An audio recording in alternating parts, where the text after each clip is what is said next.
tell us, who are you? Robin Fryatt. And what do you do now?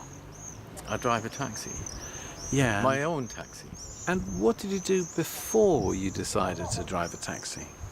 In a past life, I was a broadcast news cameraman and video journalist for a few years. Tell us what that means. You research news stories. I worked for the military, and you basically research news stories, arrange your shoot, you film your interviews, film your footage of whatever's occurring, whatever the event is, and then put it together with a script. And where have you been doing that? Primarily in the Falkland Islands with the RAF, the Army and the Royal Navy. And anywhere else other than the Falkland Islands?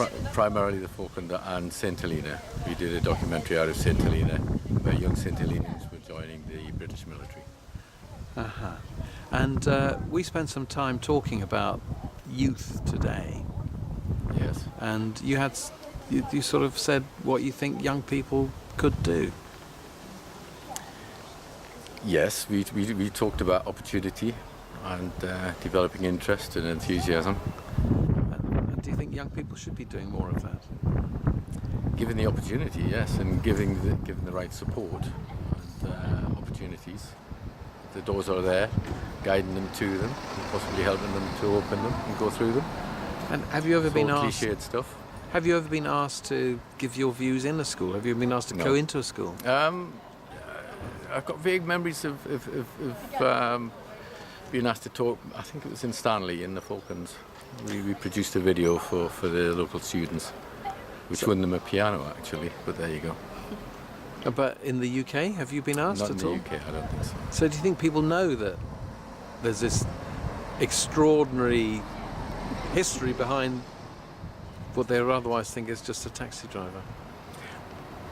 The moral of that story is one doesn't judge. You at your peril judge people by their appearance, by their occupation, by their religion, by their ethnicity, however you want to call it. Judge at your peril, because you don't know who they are, what their background is, what their history is, and everyone has a great story to tell. Everyone. One of my customers at the moment is 94, and he's a veteran of D-Day. He was 18 years old in the Marines, and his job on D-Day was to lower the ramp on the landing craft. So as they approached the beach, his job was to drop the ramp and then tuck himself behind a metal screen adjacent to the ramp. But as soon as he dropped the ramp, then the rounds would come in from the German machine guns. And on the way in, he says he's seen grown men cry and throw up, waiting for that ramp to drop.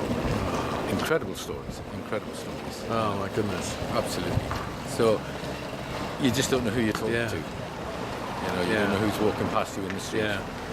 So it's a great area to be in, communication. Thank you. Thank you for that.